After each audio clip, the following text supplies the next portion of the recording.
ફાઇબ્રિનોજન, તમે આ નામ સાંભળ્યું છે? हाँ અને सर। પ્રોથ્રોમ્બિન, પ્રોથ્રોમ્બિન આ બંને રુધિર જામી જવા માટેના જરૂરી પ્રોટીન કહેવાય. રુધિર જામી જવા માટેના પ્રોટીન ફાઇબ્રિનોજન અને પ્રોથ્રોમ્બિન લોહી જમવા માટેના જવાબદાર પ્રોટીન છે. પ્લાઝ્મા પ્રોટીન કહેવાય ફાઇબ્રિનોજન, અને પ્રોથ્રોમ્બિન એક ઘટક છે, રુધિરમાં આવેલો રુધિર જમવા માટેનો ઘટક છે, એવા પ્રોટીનનો જ બનેલો છે. બરાબર. પછી રોહોડોપ્સિન,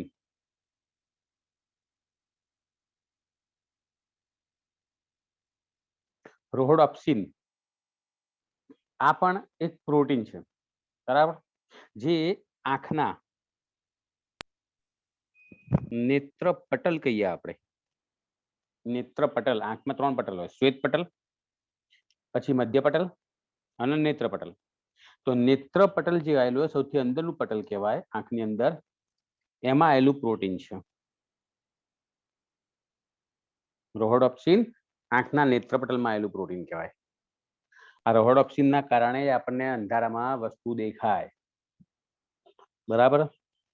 આ ના હોય તો આપણને દેખાતું બંધ થઈ જાય. મતલબ કે જે આકૃતિ બનવી જોઈએ, વસ્તુ હોય, કોઈ સજીવ હોય, કોઈ પ્રાણી હોય, તેની જે આકૃતિ બનવી જોઈએ ને એ આકૃતિ આના કારણે બનતી હશે, રોહોડોપ્સિનના કારણે. આ સિવાય આપણે જે તારા કેન્દ્ર બોલ્યા હતા, તારા કેન્દ્ર, તો તારા કેન્દ્રની અંદર ટ્યુબ્યુલિન પ્રોટીન હોય. પ્રોટીન અને જે આપણે કસા બોલ્યા, કસા, કસા એટલે લાંબી ચાબુક જેવી રચના, હલન ચલનમાં મદદ કરે, જે ફ્લેજેલિનનું બનેલું હોય. આ પણ પ્રોટીન છે. મતલબ કે તારા કેન્દ્રમાં ટ્યુબ્યુલિન પ્રોટીન અને કસામાં ફ્લેજેલિન પ્રોટીન જોવા મળે છે. પછી એક બીજું પ્રોટીન છે જેને બ્રાઝીન કહેવાય. બ્રાઝીન, બ્રાઝીલ નહીં, દેશનું નામ નહીં કહેતો, ઘટક છે. બ્રાઝીન પ્રોટીન છે, પ્રોટીન.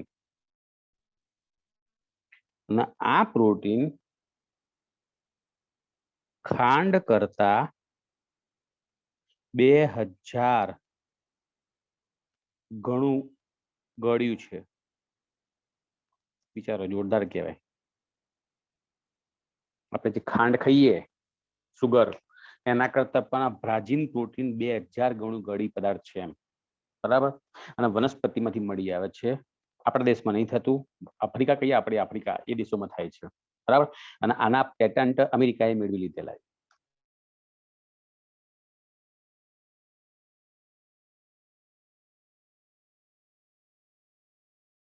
મીટિંગ ચાલુ છે તો મારા કેમ કટ થઈ ગઈ? હેલો, બેઠા છો બધા? हाँ सर।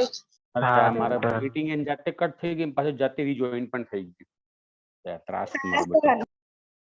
સંભળાયું તો? હા, સંભળાયું તો? દેશમાંથી મળતું હતું તે મેં કીધું ને, દેશમાં साउथ अफ्रीका में। હા, આફ્રિકામાંથી મળ્યું હતું. સહી બાત હે. ચલો, સરસ, વેરી ગુડ. પછી જેટલા પણ બોલી રહ્યો છું ને એ પ્રોટીન તમને ક્યાંય મળશે નહીં, યાદ રાખજો. કેથેરીન, તમે જિંદગીમાં પહેલી વખત સાંભળી રહ્યા છો આ પ્રોટીનના નામ. Catherine protein. બોલો, કેવા ચિત્ર વિચિત્ર પ્રોટીન છે દુનિયામાં. અને આ પ્રોટીન કોષરસ પટલ કહીએ આપણે, કોષરસ પટલ એમાં આવેલું હોય. કોષરસ પટલમાં આધારિત પ્રોટીન છે. આનું કાર્ય જે હશે ને એ પાસેના 2 સેલ કોષ ના જોડાણમાં વપરાય. ટૂંકમાં 2 સેલને જોડવા માટે વપરાતું કેથેરીન પ્રોટીન. બરાબર. પછી ઘઉં કહીએ આપણે, ઘઉં, તો ઘઉંમાં એ પ્રોટીન ઘણું બધું હોય. તો ઘઉંમાં જે પ્રોટીન આવેલું હોય એને કહેવાય ગ્લ્યુટેલિન પ્રોટીન, અને આ પ્રોટીન ગૌમાં હોય, બરાબર. ઇલાસ્ટિન પ્રોટીન તમે નામ સાંભળ્યું છે, અને કોલેજન હા પ્રોટીન એ તો હા આપણે આગળના ચેપ્ટરમાં ભણી ગયા હતા. આ બંને સંયોજક પેશીમાં આવેલા પ્રોટીન કહેવાય. ઇલાસ્ટિન અને બીજું કયું કીધું મેં? કોલેજન હા, કોલેજન. આ સમાયેલા હશે સંયોજક પેશીમાં. સંયોજક પેશીના પ્રોટીન. સંયોજક પેશીના પ્રોટીન તરીકે ઓળખાય ઇલાસ્ટિન અને કોલાજન.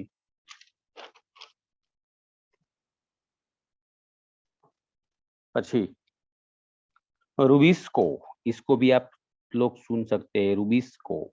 हाँ હા આ રૂબિસ્કો સમાયેલું હોય હરિતકણમાં. हरितकण હરિતકણમાં આવેલું પ્રોટીન, દુનિયાનો સૌથી વધુ માત્રામાં મળી આવતું પ્રોટીન, આખા પૃથ્વી પર સૌથી વધુ પ્રમાણમાં મળી આવતું પ્રોટીન છે ભાઈ રૂબિસ્કો, યાદ રાખજો, બરાબર. પછી મેં તમને પેલા સ્નાયુની અંદર નામ દીધા હતા, એક્ટિન પ્રોટીન, માયોસિન પ્રોટીન, જેની માહિતી ગયા લેક્ચરમાં હે ને, હા સ્નાયુમાં આવેલા હોય. તો સ્નાયુમાં એક્ટિન માયોસિન સિવાય પણ ટ્રોપોમાયોસિન, જો તો ખરા નામ, ટ્રોપોમાયોસિન અને ટ્રોપોનિન પ્રોટીન આવેલા હોય, સમાયેલા હોય સ્નાયુ કોષોમાં એમ. ટ્રોપોનિન જે છે ને, ટ્રોપોનિન એ તંતુમય પ્રોટીન છે. હા, ટ્રોપોમાયોસિન તંતુમય પ્રોટીન છે, અને ટ્રોપોનિન લાડવા જેવું છે, ગોળાકાર છે, ગ્લોબ્યુલર પ્રોટીન છે. ગ્લોબ્યુલર નો મતલબ ગોળાકાર થાય. ટ્રોપોમાયોસિન નળાકાર પ્રોટીન છે, તંતુમય પ્રોટીન છે, અને ટ્રોપોનિન ગોળાકાર પ્રોટીન તરીકે ઓળખાય, બરાબર. પછી જે આપણે દૂધ કહીએ, સસ્તન પ્રાણીનું દૂધ, તો દૂધમાં પણ પ્રોટીન હતું, નામ કીધેલું આની પહેલા પણ, કેસીન પ્રોટીન. દૂધમાં આવેલું પ્રોટીન કેસીન પ્રોટીન કહેવાય. અને જે ઈંડા ખાઈએ આપણે, ઈંડા જે લોકો ખાતાની વાત છે એમ, તો એના જરદીમાં પણ પ્રોટીન હોય. ઈંડાની જરદી નું પ્રોટીન કે જે બચ્ચાના વિકાસ માટે જવાબદાર છે. પ્રોટીન હોય છે જે બચ્ચાના, મરઘીનું બચ્ચું હોય એ બચ્ચાના વિકાસ માટે જોઈએ. તો આટલા બધા પ્રોટીનના મહત્વ વિચારી લો. પ્રોટીનનું નામ શું? આ જલ્દીમાં જે પ્રોટીન છે જરદીનું જે પ્રોટીન આવેલું છે એનું કોઈ નામ અત્યાર સુધી હજુ તો આપણને કઈ મળ્યું નહીં, કોઈ નામ પાડ્યું ખબર નહીં. બાકી મેં તો વાંચ્યું નહીં કોઈ જગ્યાએ, ખાલી એવું લખ્યું છે કે એમાં પ્રોટીન હોય અને એ પ્રોટીન બચ્ચાના વિકાસ માટે જવાબદાર હોય. વાસ્તવમાં આ પ્રોટીન છે ને, એ ઈંડું તોડ્યું હોય ને તો વચ્ચેના ભાગે પીળો પીળો પદાર્થ દેખાતો હોય આપણને. બસ એ જ પ્રોટીન, એ યુગ્મનસ તરીકે ઓળખાય, પ્રથમ સેલ. હવે એમાં કયું પ્રોટીન આવ્યું છે તો રામ જાણે, પણ પ્રોટીન આવેલું હોય બસ, બરાબર. આઈ હોપ તમે સમજ્યા હશો. બાકી મને નહીં ખબર કે એમાં કયા પ્રોટીનનું નામ હોય, બાકી પ્રોટીન એમાં આવેલું છે. મેં કઈ વાંચ્યું પણ નહીં એમ, તમે કદાચ શોધો તો મને બી કહેજો કે સાહેબ આમાં આવેલું પ્રોટીન હોય, બરાબર. Okay, thank you. हाँ ચલો આગળ વધીશું. ન્યુક્લિક એસિડ, ટોપિક બદલાઈ ગયો. પ્રોટીનની વાર્તા પૂરી કરી નાખી ભાઈ, પ્રોટીન સંપૂર્ણ માહિતી. हाँ અને હવે આપણે વાત કરીશું ન્યુક્લિક એસિડની.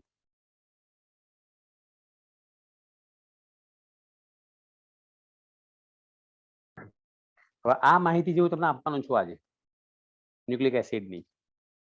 12મા ધોરણમાં બહુ મહત્વનો ભાગ ભજવશે. આ આવડશે તો 12મું ફટાફટ ચેપ્ટર નંબર 6 આવડશે. ચેપ્ટર નંબર 6 ના શરૂઆતના 3-4 લાઈન, એટલે કે 3-4 પત્તા તો તમને એમની જ આવડી જશે, જે અત્યારે હું તમને સમજાઈ રહ્યો છું. ટૂંકમાં 12મા માટે આ માહિતી ઘણી બધી મહત્વની છે ન્યુક્લિક એસિડની, બરાબર. સૌ પ્રથમ ન્યુક્લિક એસિડનું અલગીકરણ, સૌ પ્રથમ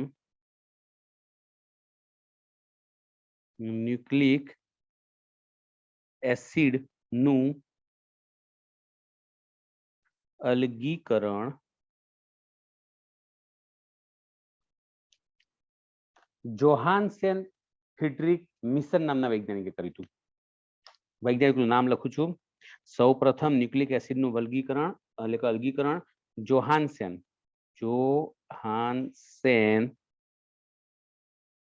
ફ્રીડરિક મિસર આ છે નામ વૈજ્ઞાનિકનું. આ નામના વૈજ્ઞાનિકે કર્યું હતું.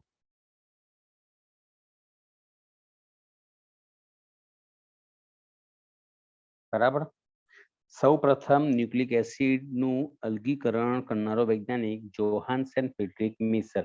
આ નામ 12માં આપણે આવશે. હું તમને એક રીતે પૂછીશ, યાદ રાખજો. અને આ ન્યુક્લિક એસિડ ને ટૂંકમાં કેવું હોય તો આનું અલગીકરણ કર્યું હતું એને. ડીએનએ. હા, ન્યુક્લિક એસિડ બે છે ને, ડીએનએ આરએનએ. ડીએનએ અને આરએનએ. તો એમાં તો કયા ન્યુક્લિક એસિડનું અલગીકરણ કર્યું હશે? તો એને ખુદને ખબર નથી કર્યું હતું. બોલો વિચારો. એને તો ખાલી બસ આવી રીતે ન્યુક્લિક એસિડ અલગીકરણ કર્યું હતું. અને એ કોષ જે કહીએ આપણે સેલ કે કયા શેમાંથી એને અલગીકરણ કર્યું હતું? તો માનવના WBC માંથી. માનવના હા મતલબ કે શ્વેતકણ. બરાબર. માનવના WBC ના કોષ કેન્દ્રમાંથી. કેમ કે આ કોષ કેન્દ્રમાં હોય ને ડીએનએ, તો કોષ કેન્દ્રમાંથી અલગીકરણ કરેલું હતું. બરાબર. એને સૌપ્રથમ માનવના WBC ના કોષ કેન્દ્રમાં અભ્યાસ કર્યો. તો માનવના કોષ કેન્દ્રમાં તેને એક નિર્બળ એસિડિક પદાર્થ જોવા મળ્યો હતો. નિર્બળ એસિડિક પદાર્થ મળ્યો. અને આ નિર્બળ એસિડિક પદાર્થનું નામ એને પાડી દીધું ન્યુક્લિયન. યાદ રાખી લેજો, ન્યુક્લિયન આ નામ પાડી દીધું એને. સૌ પ્રથમ ફ્રીડરિક જોહાન્સેન ફ્રીડરિક મિસર અને માનવના WBC માંથી એક એસિડ બહાર કાઢ્યો હતો. અને એ એસિડનું નામ એને પાડી દીધું ન્યુક્લિયન. ન્યુક્લિયન નામ પાડેલું હતું. આ મોસ્ટ ટાઈમ યાદ રાખજો. બરાબર. અને પછી અમુક સમય થયો, અમુક વર્ષો થયા, એના પછી મિસરે જ આને જ 1920માં આ ન્યુક્લિક એસિડ જે હશે એમાંથી પ્રોટીન અને ન્યુક્લિક એસિડનું અલગીકરણ કર્યું. આ ન્યુક્લિયન માંથી એને બે પદાર્થ જુદા પાડ્યા હતા એને પોતે જ. સૌપ્રથમ એને ન્યુક્લિયન નામ પાડ્યું એસિડિક નિર્બળ પદાર્થ. બરાબર. પછી એને આ મિસરે જ 1920 ની અંદર શું કર્યું હતું? ન્યુક્લિયન માંથી બે વસ્તુ જુદી પાડી હતી. પ્રોટીન અલગ પાડ્યો હતો અને ન્યુક્લિક એસિડ અલગ પાડેલો હતો. આવી રીતે અલગ પાડ્યા હતા. બરાબર. અને પછી 1920 ની અંદર જ આ જે ન્યુક્લિક એસિડ હતા એના રંગસૂત્રનો મુખ્ય ઘટક તરીકે ઓળખાણ આપેલી હતી. મતલબ કે રંગસૂત્ર નો મુખ્ય ઘટક તરીકે ઓળખાણ આપેલી હતી. એટલે આ જ ડીએનએ. બરાબર. તો તમે કહો આ પ્રોટીન ક્યાંથી આવ્યું? ડીએનએ ની રચનામાં પ્રોટીન હોય જ. હિસ્ટોન પ્રોટીન એનું નામ હિસ્ટોન પ્રોટીન તરીકે ઓળખાય. તો આ મિસરે જ ન્યુક્લિયન નામ પાડ્યું હતું એમાંથી ડીએનએ અલગ કર્યું અને પ્રોટીન અલગ કર્યું. જ્યારે આવી રીતે અલગ કર્યું ને એ વખતે ઘણા બધા વૈજ્ઞાનિકોના મનમાં પ્રશ્ન ઉત્પન્ન થયો કે આ બંનેમાં આનુવંશિક કોણ? આનુવંશિક એટલે સમજી ગયા ને, એક પેઢીમાંથી બીજી પેઢીમાં લક્ષણો લઈ જતો ઘટક એ પદાર્થ. કે આ બંનેમાંથી આનુવંશિક દ્રવ્ય કોણ? ઘણા બધા પ્રયોગો થયા અને પછી અંતે સાબિત થયું કે ભાઈ ડીએનએ આનુવંશિક ઘટક છે. બરાબર. અને બધા પ્રયોગો આપણે ચેપ્ટર નંબર 6 માં 12મા ધોરણમાં ભણીશું કે કોને કોને પ્રયોગો કર્યા હતા ડીએનએ ઉપર. ત્યારે વાત કરીશું સવિસ્તાર. બરાબર. જ્યારે આ ન્યુક્લિક એસિડના તત્વીય વિશ્લેષણ કર્યું, મિસરે નતું કર્યું, બીજા બધા વૈજ્ઞાનિકોએ કર્યું હતું કે જ્યારે આ ડીએનએ હોય, ડીએનએ નું તત્વીય પૃથ્થકરણ કરવામાં આવ્યું તો એમાં 4 પ્રકારના તત્વો મળી આવ્યા હતા આપણને. આનું તત્વીય પૃથ્થકરણ કર્યું તો એમાં કાર્બન, હાઇડ્રોજન, ઓક્સિજન અને નાઇટ્રોજન હતા. બરાબર. આ સિવાય અમુક વર્ષો પછી, શરૂઆતમાં તો આ જ મળ્યા હતા, પછી આપણને ફોસ્ફરસની જાણકારી પણ મળી હતી કે ભાઈ એમાં ફોસ્ફરસ પણ આવેલો હોય અને આ ફોસ્ફરસના કારણે ડીએનએ ઋણ ભારિત છે. મગજમાં ઘુસાડી દેજો હું શું વાક્ય બોલ્યો. જો કાર્બન, હાઇડ્રોજન, ઓક્સિજન, નાઇટ્રોજન તો ખરા જ, પછી એમાં ફોસ્ફરસની જાણકારી મળી અને પછી સાબિત થયું કે ભાઈ ડીએનએ ઋણ છે, ડીએનએ ઋણ વીજભાર ધરાવે છે, બરાબર. અને ઋણ વીજભાર કોના કારણે જોવા મળતો હશે? ફોસ્ફેટ ફોસ્ફરસના કારણે. કે ફોસ્ફરસનો PO3- કહીએ આપણે આને. હા, PO3 ફોસ્ફરસનું માઇનસ. સ્વરૂપ PO3- સ્વરૂપે હતું આમાં.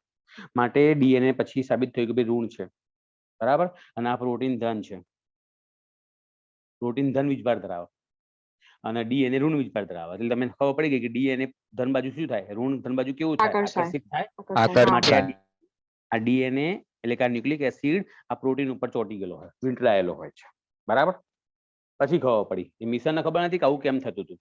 એ તો બહુ વર્ષો થઈ ગયા હતા પછી ખબર પડી હતી. મિશન તો ઉકલી ગયો હશે ત્યાં તો, બરાબર.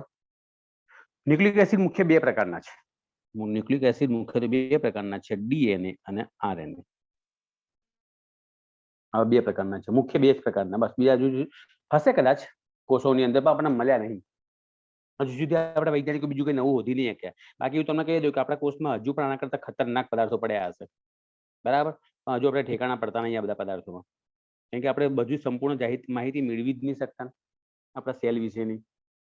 બહુ શોધવાનું બાકી છે. ડીએનએ ના આરએનએ તમારા માટે બહુ જગ્યા છે, સ્પેસ છે, બધું શોધવું હોય તો શોધવા માંડજો. ઓકે. અને આ બંને પોલીન્યુક્લિયોટાઇડ છે, બરાબર. આ બંનેના બંધારણમાં પેન્ટોસ શર્કરા આવેલી હોય. હવે તમે આ તો ભણી ગયેલા છો. પેન્ટોસ શર્કરા 5 કાર્બન. ચેપ્ટર નંબર આમ જ ભણ્યા હતા આપણે આગળ મોનોસેકેરાઇડમાં. પેન્ટોસ શર્કરા, બરાબર. હા, જો આરએનએ હોય કે ડીએનએ હોય, ડીએનએ ની વાત કરીએ આપણે તો ડીએનએ માં ડીઓક્સીરીબોઝ શર્કરા આવેલી હોય. ડીએનએ માં ડીઓક્સીરીબોઝ શર્કરા આવેલી હોય, આ રીતે હોય. પેન્ટોસ શર્કરા છે. અહીંયા ઓક્સિજન આવેલો છે. અહીંયા પહેલો કાર્બન, બીજો કાર્બન, ત્રીજો કાર્બન, ચોથો કાર્બન, અને હા ચોથો કાર્બન. અને કેમ કે હું તો આમાં જોઈને લખતો નહીં, કેમેરામાં જોઈને, હું તો નીચે જોઈને જ લખું. કેમેરામાં તો ફાવા નહીં જોતા આપણને. અને અહીંયા ઉપરના ભાગે આવશે પાંચમો કાર્બન કે જે CH2OH સ્વરૂપે હોય, બરાબર. હવે હું કાર્બનની ગોઠવણી કરી આપું. જો આ મેં બંધારણ દોર્યું. આ હું બંધારણ દોરી રહ્યો છું આલ્ફા ડીઓક્સીરીબોઝ એનું છે, એટલે કે ડીઓક્સીરીબોઝ શર્કરા છે, બરાબર.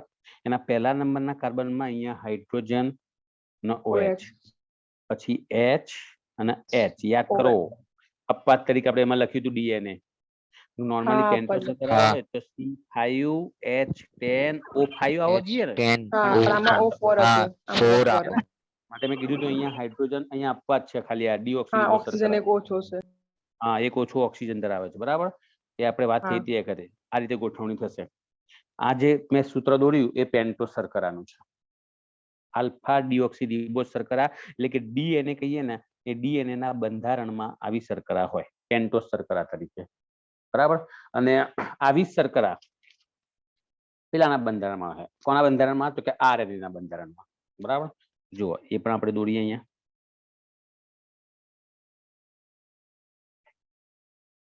આ રીતે અહીંયા તો ઓક્સિજન આવી જવાનો છે, બરાબર. અને આ પહેલો કાર્બન છે તો પહેલા કાર્બન ની અંદર અહીંયા આવશે HOH. બીજો કાર્બન કહેવાય રહ્યો, અહીંયા પણ H, અહીંયા OH આવ્યો. જો જ્યારે આપણે ડીએનએ માં ખાલી H લખેલો હતો, બરાબર. એટલે અહીંયા C5H10O4 ગણાય ડીએનએ માં. જ્યારે આની અંદર H10O5 થશે, બરાબર. કોના બંધારણની વાત કરીએ છીએ આપણે? આરએનએ ના બંધારણ. હા, તો એ પહેલો, આ બીજો અને આ ત્રીજો કાર્બન. ત્રીજા કાર્બન ની અંદર પણ HOH. આ ચોથા કાર્બન ની અંદર અહીંયા H, અહીંયા આવશે પાંચમો કાર્બન CH2. તો આ થઈ આપણી વાત આલ્ફા રિબોઝ શર્કરા તરીકે, એટલે કે રિબોઝ શર્કરા, રિબોઝ પેન્ટોસ શર્કરા, બરાબર. તો ફરીથી કહું છું, ન્યુક્લિક એસિડ જે કહીએ આપણે, ન્યુક્લિક એસિડ બે પ્રકારના હોય, ડીએનએ અને આરએનએ. બંનેનું બંધારણ સમજાઈ રહ્યું છું. બંનેના બંધારણમાં કોમન નામ છે પેન્ટોસ શર્કરા હોય, બરાબર. બંનેના બંધારણમાં કોણ જોવા મળતું હશે? પેન્ટોસ શર્કરા હોય. હા, જો ડીએનએ કહીએ તો એમાં ડીઓક્સી પેન્ટોસ શર્કરા, અને આરએનએ કેવું હોય તો રિબોસ પેન્ટોસ શર્કરા. મગજમાં ઘુસાડી દેજો બધા વાક્યો, બહુ મહત્વનું છે. પછી બીજો ભાગ આવશે નાઇટ્રોજન બેઝ. નાઇટ્રોજન બેઝ આના કેટલીક વાર ટૂંકમાં આપણે એન બેઝ પણ કહેવાય, એટલે આ જ ઉલ્લેખ કરાય, નાઇટ્રોજન બેઝ જ બોલાય, એન બેઝ નો મતલબ. બરાબર. અને કદાચ વિડીયો કટ થઈ જાય તો ફરીથી રિજોઈન થઈ જજો, થોડી વારમાં તમને તરત મોકલી દઈશ. ઓકે. હા. કેટલા લોકો હાજર થયા છો? આજ બિચારા વિરેનભાઈને તમને મેસેજ કરવો પડે છે કે લ્યા હાજર થાવ, હાજર થાવ. લેક્ચર જ નહીં પડતા મને રોજ બિચારાને. કરા સરખું આવતું નહીં. કારણ કે 100 ઉપરની સંખ્યા હોય ને એમાંથી 70 જણા માંડ આવતા હોય. 118 સંખ્યા છે, 118. હા, અને એમાંથી 70 જણા હાજર થાય એટલે સાહેબ કહેતો ખરા ને કે હાજર થાવ, હાજર થાવ. એમાં બધા નીકળી જાય છેલ્લે. જો નાઇટ્રોજન બેઝ, તો નાઇટ્રોજન બેઝ ચક્રીય રચના છે. ચક્રીય રચના, ચક્રીય રચના છે. અને એના બે નામ છે, આના બે નામ છે નાઇટ્રોજન બેઝના. એકનું નામ છે પ્યુરિન, તમે નામ સાંભળ્યું જાવ. બીજું પિરિમિડિન. પિરિમિડિન. બીજું આવશે પિરિમિડિન. સાંભળો, આની સંજ્ઞા હોય ને આ રીતે આવશે, બરાબર. અને આની સંજ્ઞા છે ને એ આ રીતે છે, આ રીતે, બરાબર. પ્યુરિન પિરિમિડિન કહેવાય. હવે દુનિયામાં પ્યુરિન બે પ્રકારના છે અત્યારે હાલમાં, તો પછી આગળ જતા શોધાય તો ખબર નહીં. અને પિરિમિડિન 3 પ્રકારના છે. દરેકના નામ લખું છું, દરેકના અણુસૂત્ર પણ દોરું છું, બંધારણ સૂત્ર પણ દોરતો જઉં છું, બરાબર. અત્યારે ડિટેલમાં જ માહિતી ઉઠાવવાની બે આ પેજ કે લે સાંભળો.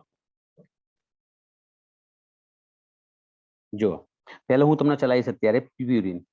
પ્યુરિન પ્રકારનો બેઝ, પ્યુરિન. હમણાં જ મેં કીધું કે પ્યુરિન બે પ્રકારના છે, બરાબર. એમાં એક છે એડેનિન અને બીજો છે ગ્વાનિન. સાંભળ્યું તમે એવું નામ? એડેનિન આના આપણે એ વડે દર્શાવાય, એટલે આ રીતે દર્શાવાય. જો એડેનિન પ્યુરિન પ્રકારનો બેઝ, બરાબર. એડિનાઇન પણ અમુક લોકો જગ્યાએ છાપેલું હોય, એનું બીજું નામ તરીકે બોલવું હોય એડેનિન પણ કહેવાય અને એડિનાઇન પણ કહે છે, એટલે બંને એક જ થયા હો, બંને અલગ અલગ ના સમજતા. એડિનિન બોલો કે એડિનાઇન બોલો, બંને એક જ છે. મેં બંને નામ લખીને આપ્યા છે. અમુક જગ્યાએ એડેનિન છાપ્યું હશે 12માની ચોપડીઓમાં, તો કોઈક વાર 11માં એડિનાઇન પણ આપેલું હશે, પણ બંને એક જ નામ થયા. અને આનું બંધારણ કેવું થાય તો હમણાં શું કીધું આપણે કે ચક્રીય રચના છે, એવું આપણે બોલ્યા કે ભાઈ ચક્રીય રચના છે, બરાબર. તો આ જે એડેનિન છે ને એના બંધારણમાં 2 પ્યુરિન રિંગ જોવા મળતી હશે, 2 ચક્રીય રચના જોવા મળે, 2 રિંગ જોવા મળે, એમ 2 રિંગ હોય એડેનિનમાં, 2 રિંગ જોવા મળે. પણ 2 રિંગ કેવી તો ઉપર હું દોરીને બતાવું તમને. કાર્બન પછી નાઇટ્રોજન, જોતા જજો. કાર્બન પછી અહીંયા પાછો બંધ આવશે, પાછો અહીંયા આ બંધ આવ્યા પછી કાર્બન બે બાજુ મૂકી દેવાના અને વચ્ચે નાઇટ્રોજન મૂકવાનું. પાછો અહીંયા નાઇટ્રોજન આવશે, આ એક રીત છે બનાવવાની. પાછો કાર્બન આવશે આ રીતે, અહીંયા પછી નાઇટ્રોજન મૂકીને આ રીતે બંધ બનાવવાના છે, બરાબર. હવે દ્વિબંધ ક્યાં ક્યાં રચાય છે? દ્વિબંધ તો ધ્યાનથી જોઈ લો. એક દ્વિબંધ અહીંયા આવશે, બરાબર. પછી એક દ્વિબંધ અહીંયા આવશે, એક દ્વિબંધ અહીંયા આવશે, એક છોડીને એક મૂકવાના, બરાબર. અને એક દ્વિબંધ અહીંયા આવશે. આટલું કરી દો ને, આવી રીતે કાર્બન નાઇટ્રોજનની ગોઠવણી થઈ જાય ને પછી તમારે કાર્બનની વેલેન્સી અને નાઇટ્રોજનની વેલેન્સીના આધારે બધું ગોઠવવાનું. જેમ કે કાર્બનની વેલેન્સી 4, આપણે એવું ખબર છે.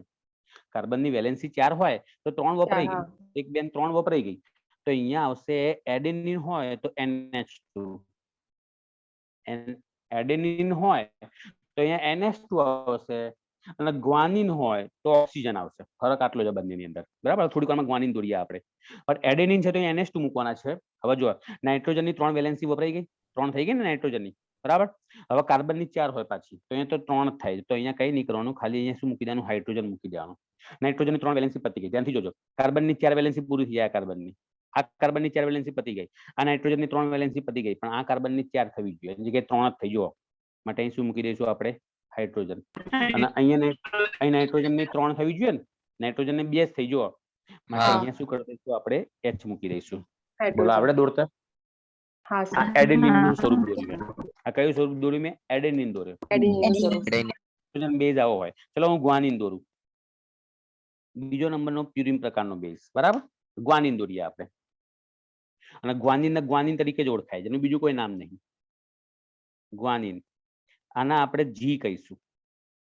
અને જી. દર્શાવવાની રીત આ રીતે, બરાબર? ખાસ યાદ રાખજો. હવે આની જેમ જ કાર્બનની ગોઠવણી કરીએ. જો પહેલું કાર્બન, પછી બંને બાજુએ એમાંથી એક જગ્યાએ નાઇટ્રોજન, એક જગ્યાએ કાર્બન, પાછા બંને જગ્યાએ કાર્બન, પાછું અહીંયા નાઇટ્રોજન. ગોઠવાઈ ગયું એની જેમ, એક્ઝેક્ટ એની જેમ જ. પાછો હા. અહીંયા નાઇટ્રોજન, પાછો કાર્બન, પછી અહીંયા પાછું નાઇટ્રોજન. નાઇટ્રોજન. એટલે 2 રિંગ આવી ગઈ, ચક્રીય રિંગ. હવે હા, આની સર. અંદર છે ને દ્વિબંધ ક્યાં ગોઠવવાના? તો દ્વિબંધ જોઈ લો. એક દ્વિબંધ અહીંયા આવશે. આ જે કાર્બનની વેલેન્સી હોય તો એમાં અહીંયા જે દ્વિબંધ સાથે ઓક્સિજન જોડાઈ જશે. ઓક્સિજન આવશે. હા. હા, દ્વિબંધ સાથે ઓક્સિજન જોડાઈ જશે. પછી એક દ્વિબંધ તો અહીંયા રહેવાનો છે, વચ્ચોવચ આવશે, અને એક દ્વિબંધ અહીંયા આવશે, બરાબર? અહીંયા પણ ખરો, મતલબ કે આના જેવું જ છે. ફરક હા. એટલો છે કે આ દ્વિબંધ છે ને એ અહીંયા મૂકી દેવાનો ગ્વાનિન ની અંદર. જોઈ લો, અહીંયા જે હા, સર. દ્વિબંધ હતો એ ઓક્સિજન સાથે જોડાઈ જાય છે. બાકી બધું એમને એમ જ છે. હવે તમે વેલેન્સી પૂરી કરો એટલે ખબર પડી જાય. આ કાર્બનની વેલેન્સી પતી ગયેલી છે. 4 થઈ ગઈ. હા, નાઇટ્રોજનની વેલેન્સી બાકી છે, 2 જ વપરાય છે. 3 હોય બે. નાઇટ્રોજનની વેલેન્સી તો હા માટે સર. આપણે શું કરી દઈશું? હા. H કરી દઈશું. હાઇડ્રોજન H કરી દેવાય ને, બરાબર? પછી ખાસ ધ્યાન રાખજો, કાર્બન છે કાર્બનની બાકી છે. તો હા, કાર્બનની બાકી છે તો ગ્વાનિન ની અંદર અહીંયા H2N મૂકવાનું ભૂલવાનું નહીં. અહીંયા એમિનો એમિનો. જૂથ ગોઠવાય છે, અહીંયા H2N આવશે. નાઇટ્રોજનની વેલેન્સી પૂરી, આ કાર્બનની વેલેન્સી પતી જાય છે, આ કાર્બનની વેલેન્સી પણ પૂરી, નાઇટ્રોજનની વેલેન્સી બરાબર. હવે અહીંયા બાકી છે માટે પાછું આપણે શું કરી કાર્બન, દઈશું? H, બરાબર? તો નાઇટ્રોજનની હાઇડ્રોજન. વેલેન્સી 3 હોય એટલા માટે અહીંયા H મૂકી દઈએ. ગોઠવાઈ હાઇડ્રોજન. ગયું. લે, આવડશે? હા સર. એક આવડે ને એટલે બીજું આવડે, બરાબર? 2 સરખા છે. ફરક એટલો રાખવાનો કે એડેનિન હોય તો NH2, ગ્વાનિન હોય તો અને અહીંયા. ગ્વાનિન હોય તો ઓક્સિજન. બરાબર? ચલો હવે હું બીજા બે, આ કોણ હતા? પ્યુરિન પ્રકારના હતા. પ્યુરિન પ્રકારના નાઇટ્રોજન બેઝ, જેમાં 2 રિંગ આવેલી છે. 2 રિંગ તમે જોઈ લીધી, બરાબર? હા. 2 રિંગો આવે. હવે આપણે ભણીશું પિરિમિડિન.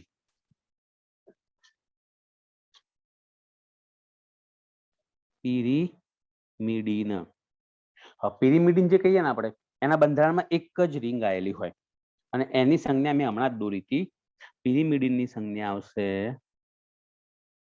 આ રીતે. કોને? નિનકલ. કેમ હાથ ઊંચો કર્યો તો તે? સર ભૂલથી થઈ ગયો. એક રિંગ આવેલી હોય, કઈ વાંધો નહીં. છેડખાની ના કરશો ફોન ની જોડે મારા બેટા. હખણા જ નહીં રહેતા. ચેટિંગ બેટિંગ કરતા હશો એટલે આવું થાય. અંદર પ્રાઇવેટ ચેટિંગ કરો પાછા અંદર હે ને? ના સર. કરો વાંધો નહીં. બસ કરતા સર. બધું કરવું પડે સાહેબ, તમને ના ખબર પડે. સાહેબ, તમે ભણા આગળ બોલ્યા આગળ. જો અમે નહીં એક રિંગ કરતા. આવેલી હોય. હા, તો વાત કરી લઈએ. સાઇટોસિન. સર બ્લડ દેખાય. બ્લડ દેખાય? બરાબર હા. નથી દેખાતું? બધાને એવું થાય? ના સર. દેખાય તો ક્લિયર સર. દેખાય મને તો લાગે. દેખાય જ છે. ભાઈ તું ક્યાંક આગો પાછો થા, ક્યાંક ટાવર નહીં પકડાતું હોય. જો આના 3 નામ હોય પિરિમિડિનના: cytosine, thymine, uracil. Cytosine, thymine, uracil. ચલો પહેલા હું તમને સાઇટોસિન લખીને આપું. સાઇટોસિન, બરાબર? સાઇટોસિન સંજ્ઞા દોરવી હોય તો આ રીતે દોરાશે અને વચ્ચે સી. આમાં સાઇટોસિન કહેવાય. હું સંજ્ઞા સાથે બંધારણ સૂત્ર સાથે દોરીને આપી રહ્યો છું, ધ્યાન આપજો, બરાબર?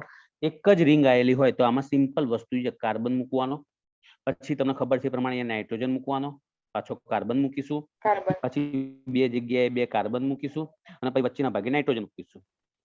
બધામાં એક સરખી જ રીત છે દોરવાની. રિંગમાં તો પહેલી રિંગ બધામાં સરખી આવશે, બરાબર? હવે અહીં ધ્યાન ક્યાં આપવાનું છે કે ભાઈ જે સાઇટોસિન હોય તો આ છે ને એક્ઝેક્ટ પેલા જેવો હોય, એડેનિન જેવો હોય.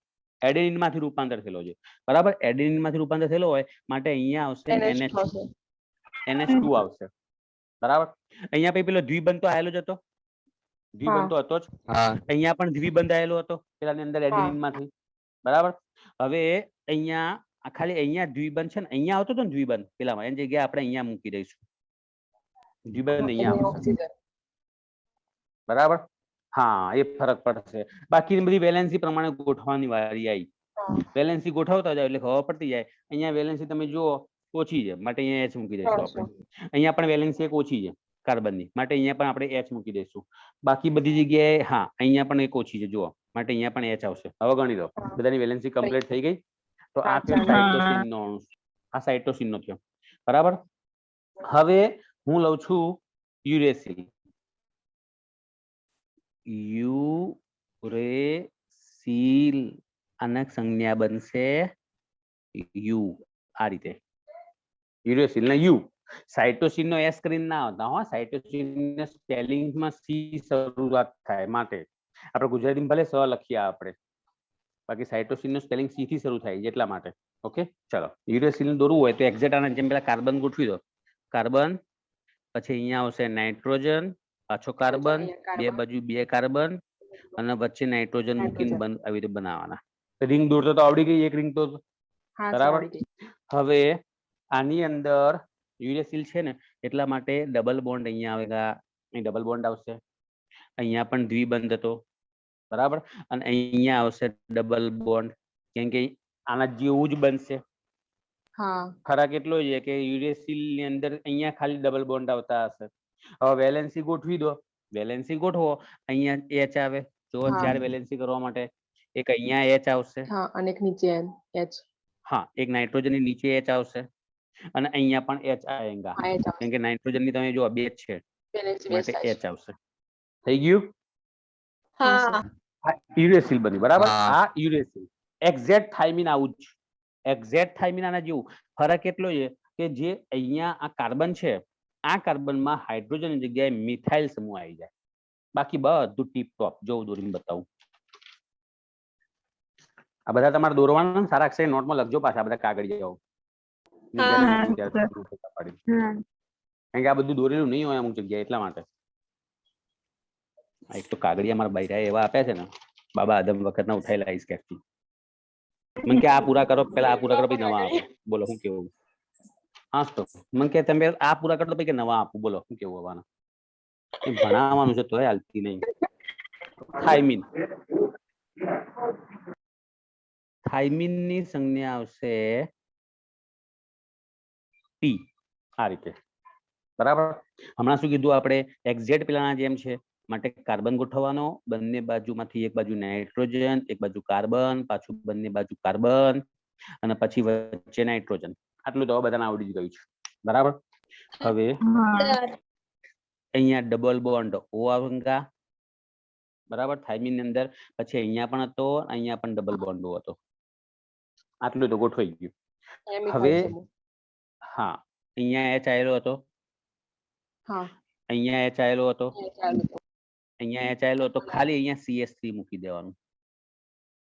મિથાઇલ છે મૂકો એટલે થાઇમિન થઈ જાય. જો હું તમને બતાવું, બંને જોડે મૂકી દઉં. જોઈ લો હવે. આ યુરેસિલ અને આ થાઇમિન સરખામણી કરો. એક્ઝેક્ટ સરખું છે. ડિફરન્ટ ક્યાં પડે છે? ખાલી આ કાર્બન. બરાબર. એક્ઝેક્ટ છે. યુરેસિલ થાઇમિન બંને એક સરખા જ છે. હા, તો આ થઈ ગઈ બધા જ આપણે ભણ્યા એ પ્રમાણેના પ્યુરિન પિરિમિડિન બેઝ ભણ્યા અણુસૂત્ર સહિત, બંધારણ સૂત્ર સહિત. બરાબર. હવે હું એક ખાસ વાક્ય બોલવા રહ્યો છું. સનાતન સત્ય છે, આખા વર્લ્ડમાં ફેમસ છે અને આ તમારે આખી જિંદગી યાદ રાખવાનું છે. ભણો કે ના ભણો આગળ યાદ રાખજો. DNA કહીએ ને આપણે તો DNA ની રચનામાં યુરેસિલ હોતા નથી. મોસ્ટ ટાઈમ બી વાક્ય છે. DNA ની રચનામાં યુરેસિલ હોતા નથી જ્યારે હા RNA માં થાઇમિન હોતા નથી. આ ખાસ વાક્ય યાદ રાખવાનું છે. બરાબર. DNA ની રચના હોય તો DNA ની રચનામાં એડેનિન હોય, ગ્વાનિન હોય, થાઇમિન હોય, સાઇટોસિન હોય. ત્યારે યુરેસિલ ની અંદર થાઇમિન ની જગ્યાએ શું મૂકી દેવાનું? થાઇમિન ની જગ્યાએ શું મૂકી દેવાનું? યુરેસિલ મૂકવાનું. બરાબર. ઉભા રહો, હું તમને ટૂંકમાં લખીને આપું. અહીંયા જો ટૂંકમાં લખીને આપું કે ભાઈ જે ડીએનએ હોય ને તો ડીએનએ માં એ હોય ને, એડેનિન એ, એની સાથે 2 નબળા હાઇડ્રોજન બંધથી થાઇમિન જોડાય, અને ગ્વાનિન હોય તો ગ્વાનિન સાથે 3 નબળા હાઇડ્રોજન બંધથી સાઇટોસિન જોડાઈ જાય. આ મગજમાં ઘુસાડી દેજો કે ડીએનએ ની રચના કરવી હોય તો એક પ્યુરિન, એક પિરિમિડિન, એક પ્યુરિન, એક પિરિમિડિન, એવી રીતે ગોઠવાયેલા હોય. આના પ્યુરિન કહેવાય. જો એડેનિન પ્યુરિન છે અને આ પિરિમિડિન છે. બરાબર. પ્યુરિન પિરિમિડિન સામસામે ગોઠવાય. પ્યુરિન પિરિમિડિન સામસામે ગોઠવાય. પ્યુરિન તરીકે એડેનિન હોય તો ઓલવેઝ એની સામે થાઇમિન જ આવે, અને ગ્વાનિન હોય તો એની સામે હંમેશા સાઇટોસિન જ આવે. તો આરએનએ માં શું હોય? તો આરએનએ ની અંદર એડેનિન હોય તો એની સામે યુ આવશે. જોઈ લો, યુરેસિલ આવે. બરાબર. અને ગ્વાનિન હોય તો એની સામે સાઇટોસિન જ આવશે. તમે ડિફરન્ટ જોઈ લીધો? ડિફરન્ટ દેખાયો? આ ડિફરન્ટ છે. જો ડીએનએ હોય તો થાઇમિન હોય ને આરએનએ હોય તો યુરેસિલ હોય. ટૂંકમાં એ તો બંનેમાં રહેવાનું છે. એડેનિન તો બંનેમાં. અલ્યા એ ગોડી બંધ કર તારું માઈક. હા, કેટલી જોરથી બોલે છે. આ યાદ રહ્યું? ડીએનએ આરએનએ ની રચનામાં. બરાબર.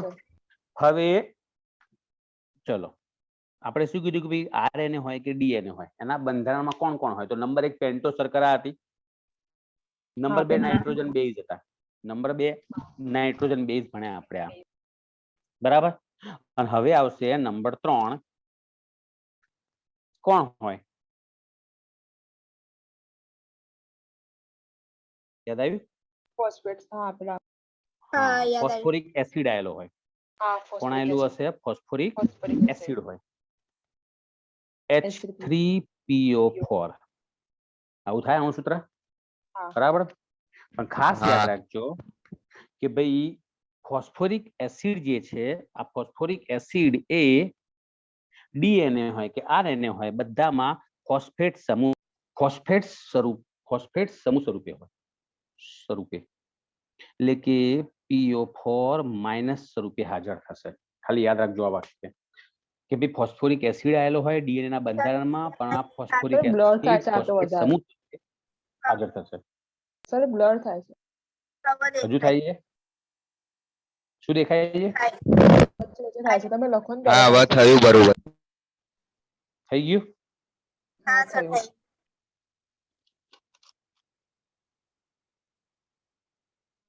નેટ ઓછું પકડાય એટલે આવું થાય. થઈ ગયું બરોબર. ઓકે, ચલો જુઓ. તો ભાઈ ન્યુક્લિક એસિડ છે ને, ડીએનએ કે આરએનએ, એના બંધારણમાં 3 વસ્તુ કીધું આપણે. કઈ 3 વસ્તુ કીધું? નંબર 1 કઈ કીધી? પેન્ટોસ શર્કરા. પેન્ટોસ શર્કરા. પેન્ટોસ શર્કરા. પછી બીજા નંબરે કયું કીધું? Nitrogen base. નાઇટ્રોજન બેઝ કેટલા પ્રકારના હોય? 2 પ્રકારના. 2 પ્રકારના. 2 પ્રકારના. પ્યુરિન અને પિરિમિડિન.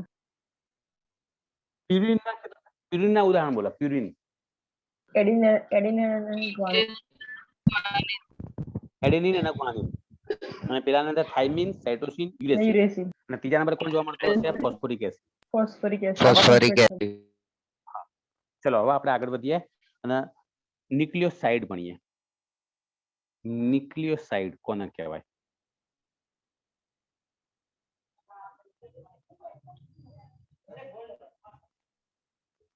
ન્યુક્લિયોસાઇડ ધ્યાનથી સાંભળજો.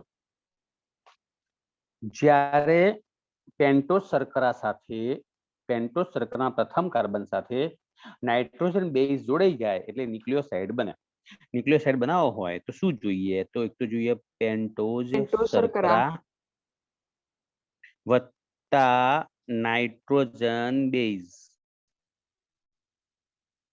પેન્ટોસ શર્કરા વત્તા નાઇટ્રોજન બેઝ બે ભેગા કરો એટલે ઇઝ ઇક્વલ ટુ કોણ બનતું હશે? ન્યુક્લિયોસાઇડ બને. બરાબર. આ 2 વસ્તુ જોઈએ. જો કઈ રીતે બને તો હું તમને કહું.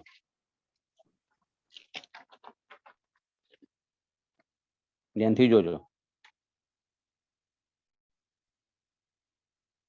પેન્ટોસ શર્કરા, રાઈટ? તો આ પેન્ટોસ શર્કરા, પેન્ટોસ ઘર કહેવાય. અને આ પેન્ટોસ ઘર જે આવેલું હશે, પેન્ટોસ સર્કલ આવેલી હોય એમાં આ પહેલો કાર્બન આવશે, ઓલવેઝ ધ્યાન આપજો, બીજો કાર્બન, ત્રીજો કાર્બન, ચોથો કાર્બન, અને અહીંયા આપણે એક પાંચમો કાર્બન મૂકતા હતા, બરાબર? હા આ રીતે પાંચમો કાર્બન એ ગોઠવાશે. તો આવી રીતે પેન્ટોસ ઘર બન્યું, આને પેન્ટોસ ઘર કહેવાય, બરાબર? તો જ્યારે આ પેન્ટોસ શર્કરા સાથે પહેલા નંબરના કાર્બનમાં નાઇટ્રોજન બેઝ જોડાઈ જાય, આની સાથે જ્યારે અહીંયા આ રીતે નાઇટ્રોજન બેઝ જોડાય, હા, તો આને કહેવાશે ન્યુક્લિયોસાઇડ. આ જે બંધારણ મેં દોર્યું, આજે મેં આકૃતિ દોરી, એને કહેવાય ન્યુક્લિયોસાઇડ.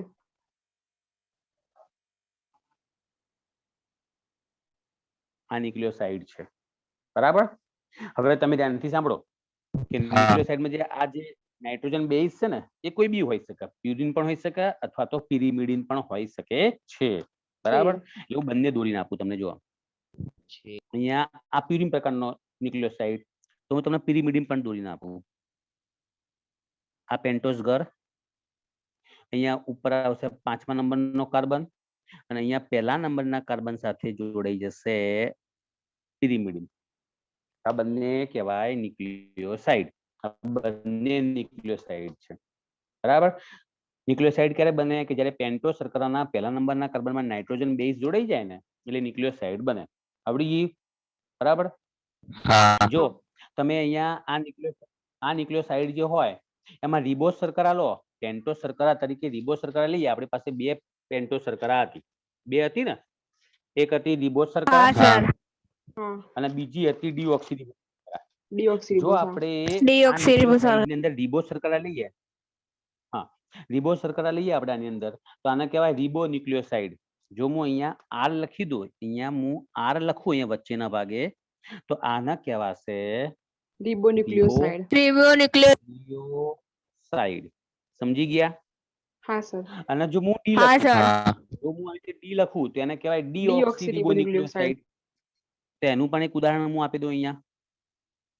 જો આ પેન્ટોસ શર્કરા, આ પેન્ટોસ ઘર, આ પાંચમા નંબરનો કાર્બન, અત્યારે એને ખાલી રાખવાનો છે આપણે. અને અહીંયા પહેલા નંબરના કાર્બનમાં કોઈ પણ જોડી જશે, પ્યુરિન, પિરિમિડિન, પણ હું અહીંયા ડી કરી દઉં. અહીંયા જે આર હતો એની જગ્યાએ હું ડી કરી દઉં, તો આને કહેવાશે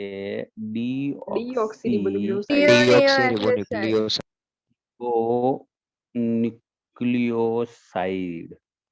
બરાબર? સમજી ગયા? બરાબર ન્યુક્લિયોસાઇડ નો મતલબ? હા સર. હા સર. મતલબ કે જો બધું જ તમને લખીને આપી દઉં અત્યારે, એટલે તમને ભૂલ ના થાય, બરાબર? રિબોન્યુક્લિયોસાઇડ ને ડીઓક્સીરિબોન્યુક્લિયોસાઇડ. તો જો રિબોઝ હોય, રિબોઝ વત્તા એડેનિન ગોઠવાઈ જાય, એડેનાઇન, કોઈ પણ એમ એડેનિન ગોઠવાઈ જાય, તો આને કહેવાય એડિનોસાઇન. આખું નામ શું થઈ જાય? એડિનોસાઇન કહેવાય. જો રિબોઝ શર્કરા રાખીએ આપણે, રિબોઝ શર્કરા જ રાખવાની, અને હું ગ્વાનિન લખી દઉં અહીંયા, નાઇટ્રોજન બેઝ ગ્વાનિન જોડાઈ જાય, તો ગ્વાનોસાઇન. તો આને ગ્વાનોસાઇન તરીકે ઓળખાય. જો હું અહીંયા રિબોઝ હોય અને એની સાથે સાઇટોસિન લઈ લઉં, તો આને કહેવાય સાઇટિડિન. યાદ રાખો, સાઇટિડિન કહેવાશે, સાઇટિડિન, બરાબર? અને એવી જ રીતે રિબોઝ હોય વત્તા યુરેસિલ લઈ લઈએ આપણે, યુરેસિલ, તો આને કહેવાય યુરિડિન. યુરિડિન તરીકે ઓળખાય. આપણે આવું? એ જ રીતે આપણે ન્યુક્લિયોસાઇડ ભણીએ છીએ. હવે હું એ જ રીતે છે ને, જો શર્કરા તરીકે અહીંયા ડીઓક્સી રિબોઝ લઉં, રિબોઝ વત્તા એડેનિન લઉં, એડેનિન લઈ લઉં, તો આને કહેવાશે ડીઓક્સી એડિનોસાઇન. શું કહેવાય? ડીઓક્સી એડિનોસાઇન કહેવાય, બરાબર? આવી રીતે નામ પડશે એમ. અને જો હું ડીઓક્સી રિબોઝ વત્તા એટલે મારી પેનો ક્યાં ગઈ બધી? ડીઓક્સી રિબોઝ વત્તા ગ્વાનિન લઈ લો, ગ્વાનિન, તો આને કહેવાશે ડીઓક્સી ગ્વાનોસાઇન. સાઇન આવડેંગા એવી રીતે હા, ડીઓક્સીરીબોઝ જોતા સાઇટિડીન લીધું હોય તો ડીઓક્સીસાઇટિડીન અને ડીઓક્સીરીબોઝ લઈએ તો ડીઓક્સીથાઇમિડીન કહેવાય. ડોક્સીથાઇમિડીન. યુરેસિલ ના આવે, યુરેસિલ નહીં લેવાનો બરાબર આની અંદર. હા, યુરેસિલ આવે. ઓકે ચલો જવા દો હેડો. હવે આપણે આગળ વધીએ અને લખીએ ન્યુક્લિયોટાઇડ ભણીએ. ન્યુક્લિયોટાઇડ નવો શબ્દ આવ્યો કેમ કે આપણે થોડીક વારમાં ડીએનએ ભણવું જોઈએ તો બધા શબ્દો આવડવા જોઈએ, દરેકનો મતલબ ખબર હોવો જોઈએ હા સર. બરાબર. તો ન્યુક્લિયોટાઇડ આ લઈએ આપણે. હવે ન્યુક્લિયોટાઇડ કેવી રીતે બનાવવાનો તો હું તમને કહું કેવી રીતે બનાવવાનો. જો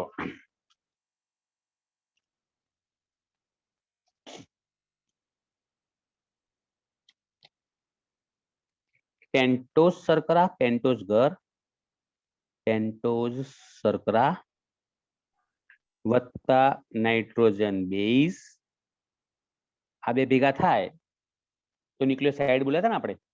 પણ એ સિવાય હા. આની અંદર હા પદાર્થ ગોઠવાઈ જાય જે હોય ફોસ્ફેટ સમૂહ. કયો? ફોસ્ફેટ સમૂહ જોડાઈ જાય ફોસ્ફેટ સમૂહ. તો આને કહેવાશે ન્યુક્લિયોટાઇડ. ન્યુક્લિયોસાઇડ અને ન્યુક્લિયોટાઇડમાં ફરક એટલો કે ન્યુક્લિયોસાઇડ કહીએ ને આપણે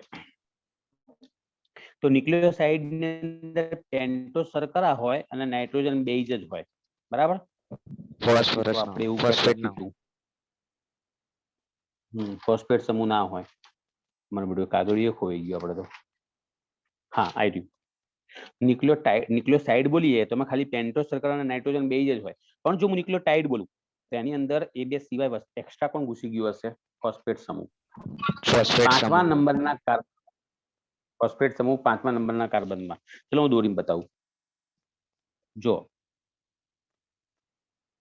આ પેન્ટોઝ ઘર રાઈટ. એમાં અહીંયા તો 5મો કાર્બન હતો. આ પહેલો કાર્બન, બીજો કાર્બન, ત્રીજો, ચોથો અને 5મો. પહેલા નંબરના કાર્બનમાં તો આપણે નાઇટ્રોજન બેઝ જોડી નાઇટ્રોજન દીધો બેઝ હતું. હા. બરાબર. અને 5મા નંબરના કાર્બનમાં અહીંયા પી કરી દઉં ફોસ્ફેટ એટલે સમૂહ. આ બની ગયો ન્યુક્લિયોટાઇડ. ન્યુક્લિયોટાઇડ. હા આને કહેવાય ન્યુક્લિયોટાઇડ. તો બંનેનો દેખાવ તમે જોઈ શકો છો. ન્યુક્લિયોસાઇડ અને ન્યુક્લિયોટાઇડ નો દેખાવ. એટલે મારા જો કાગળિયા બધા ખોવાઈ જાય છે. ચાલશે સર.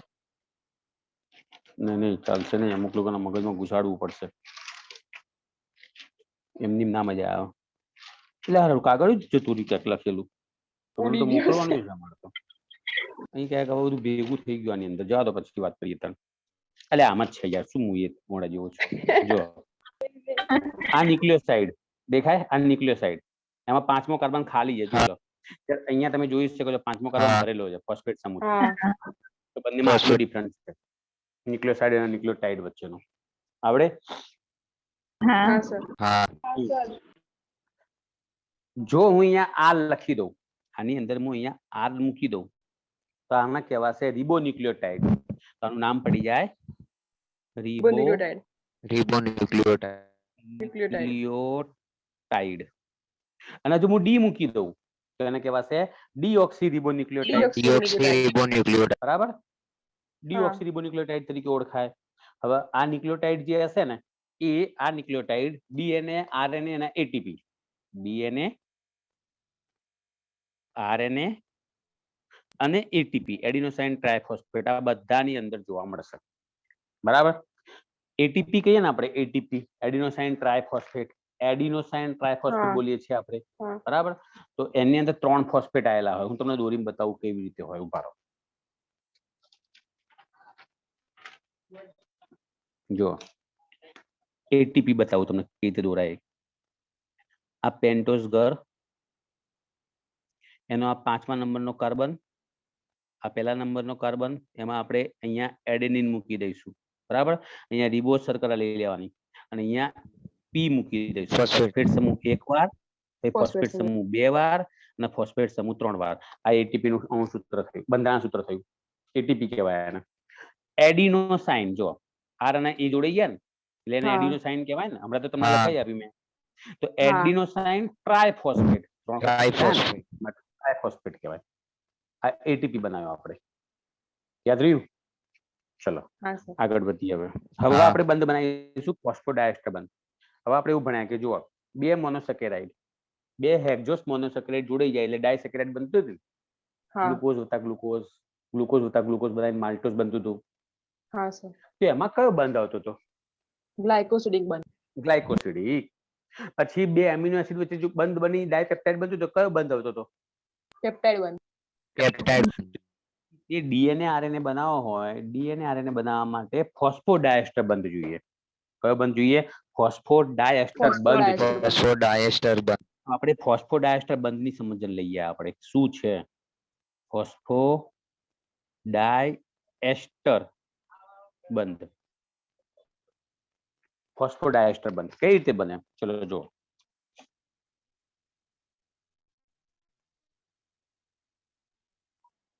આ પેન્ટોસ શર્કરા એક ન્યુક્લિયોટાઇડ એમ આપણે આરટીડી લખવો ને ખાલી એક અહીંયા મૂકી દઈએ આપણે આ રીતે અને અહીંયા ફોસ્ફેટ સમ આ એક ન્યુક્લિયોટાઇડ કહેવાય આને ન્યુક્લિયોટાઇડ કહેવાય અને નીચે બીજો ન્યુક્લિયોટાઇડ આ એક બીજો ન્યુક્લિયોટાઇડ બરાબર. હવે ધ્યાનથી જોજો ફોસ્ફોડાયસ્ટર બંધ કેવી રીતે બને. હા. જો જો તો આ પહેલો કાર્બન આ બીજો કાર્બન ત્રીજો ચોથો પાંચમો એવી રીતે પહેલો બીજો ત્રીજો ચોથો પાંચમો રાઈટ. તો ધ્યાનથી જુઓ એક ન્યુક્લિયોટાઇડ નો ત્રીજો કાર્બન બીજા ન્યુક્લિયોટાઇડના પાંચમા કાર્બન સાથે જે બંધ બનાવવા આ રીતે તેને કહેવાય ફોસ્ફોડાયસ્ટર બંધ. ફોસ્ફોડાયસ્ટર બંધમાં શું થાય? એક ન્યુક્લિયોટાઇડના ત્રીજો કાર્બન અને એક ન્યુક્લિયોટાઇડના પાંચમા કાર્બન વચ્ચે જે બંધ બનતો હોય એને કહેવાય ફોસ્ફોડાયસ્ટર બંધ. એ ખાસ યાદ રાખજો આનું વાક્ય. બરાબર. બે ક્રમિક ન્યુક્લિયોટાઇડ ફોસ્ફોડાયસ્ટર બંધથી જોડાઈ જાય. એસ્ટર બંધ આવેલો હોય આની અંદર અને બી ફોસ્ફેટ સમૂહ સાથે જોડાય. જો પી એટલે ફોસ્ફેટ સમૂહ કહેવાય. हाँ सर બરાબર. માટે આને ફોસ્ફોડાયસ્ટર બંધ તરીકે ઓળખાય.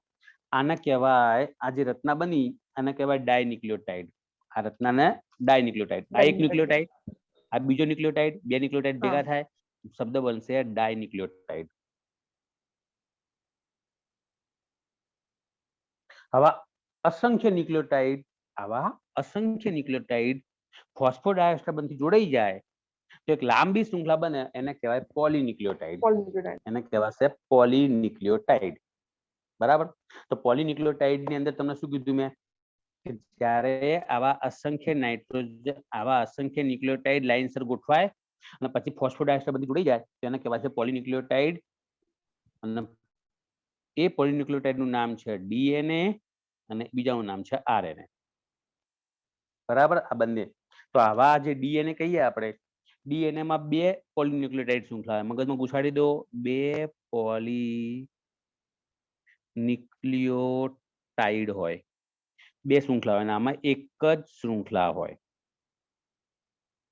આની અંદર બે શૃંખલા હોય માટે આને એસએસ ડીએનએ કહેવાય. એસએસ હા એસએસ ક્યાં ડીએસ ડબલ સ્ટાન્ડર્ડ ડીએનએ અને આને એસએસ આરએનએ કહેવાય. Single standard DNA RNA. બરાબર. હું બતાવું તમને કઈ રીતે બને. ઉભા રહો.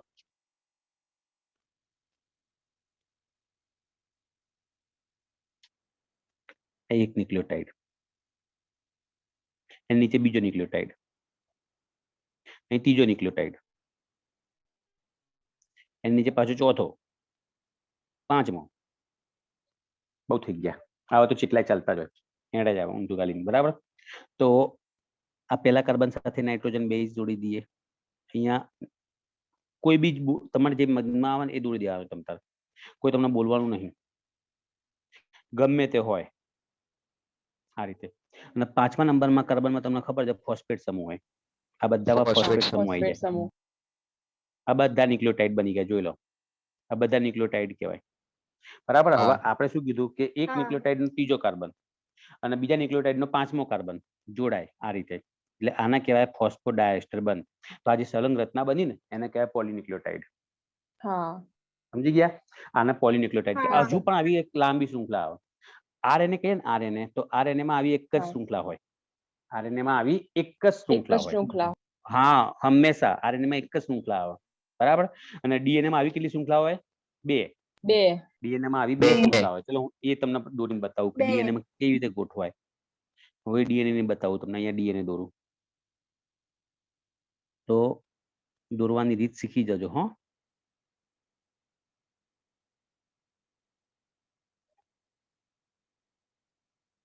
આવું તો દોડતા આવડે જ રમકડાની જેમ. હા આવતા અને હા. પછી અહીંયા તો આપણને હા, ખબર જ આવડે છે તમને જે ગમતું હોય ને એ નાઇટ્રોજન દોરી બેઝ દેવાનું. હા, નાઇટ્રોજન બેઝ જે તમને ઈચ્છા થાય એવું મનમાં આવે એ પ્રમાણે દોરી મૂકી દેવાનું, સાચું જ પડે. અને અહીંયા 5મા નંબરનો ફોસ્ફેટ સમૂહ આવશે, 5મો ફોસ્ફેટ, પાછો 5મો ફોસ્ફેટ, ફોસ્ફેટ 5મા કાર્બન પર ફોસ્ફેટ અને પાછો ફોસ્ફેટ. બરાબર, આ બધા ફોસ્ફેટ સમૂહ. હવે આ બધા ફોસ્ફેટ સમૂહ જોડાઈ જશે ફોસ્ફોડાયસ્ટર બંધ દ્વારા આ રીતે. ફોસ્ફોડાયસ્ટર બનતી હા, તો ડીએનએ માં આવી રીતે એક શૃંખલા હોય, પછી એની સામે બીજી એક શૃંખલા આવે, પણ એ શૃંખલા હા. આની વિરુદ્ધ દિશામાં આવે. એ શૃંખલા એની કેવી બાજુ આવતું હશે? વિરુદ્ધ દિશામાં વિરુદ્ધ ગોઠવાશે. દિશામાં હા, તો વિરુદ્ધ કેવી રીતે ગોઠવાય? તો જુઓ, આ રીતે ગોઠવાય. પ્યુરિન હોય ને તો પિરિમિડિન ગોઠવવાનો. પ્યુરિન હોય તો પિરિમિડિન ગોઠવાશે. આ રીતે ગોઠવાશે.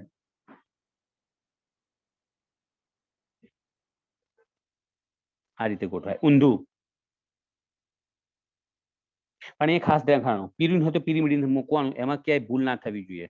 બરાબર, હા આ રીતે ગોઠવાશે. જો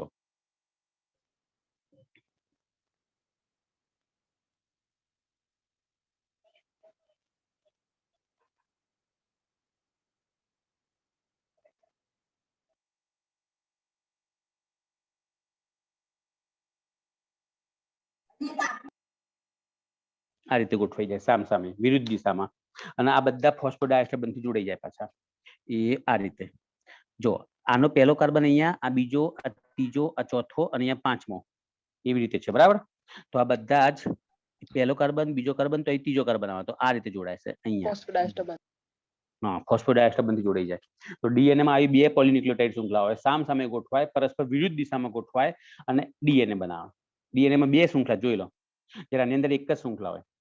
બરાબર, હા. આરએનએ માં એક જ શૃંખલા હોય. ડીએનએ માં કેટલી શૃંખલા કીધી? બે, પણ બે પાછી પરસ્પર બે. કેવી કીધી છે? વિરુદ્ધ. બે. વિરુદ્ધ. વિરુદ્ધમાં. એક સીધી આવે તો એક વિરુદ્ધ. ઊંધી જાય, એક ઊંધી આવે એક સીધી આવે, એક ઊંધી આવે. બરાબર, અને બંને વિરુદ્ધ દિશામાં ગોઠવાશે એટલે સરસ મજાનું ડીએનએ બનશે. જો બે પેનથી દોરીએ આપણે આમ આ રીતે, તો આ રીતે બનશે ડીએનએ. બરાબર, બે અલગ અલગ પેનથી દોરીએ ને તમે એટલે મસ્ત હા. રીતે ડીએનએ બની જાય. તો આ ડીએનએ ની રચના આ રીતે જોવા મળશે. પૂરું. આરએનએ ડીએનએ ની માહિતી મોટા ભાગે પૂરી કરી, ખાલી બંધારણ બનાવ્યું મેં. આરએનએ ડીએનએ નું બંધારણ જ બનાવ્યું. હવે આપણે ડીએનએ શીખવાનું છે. બરાબર,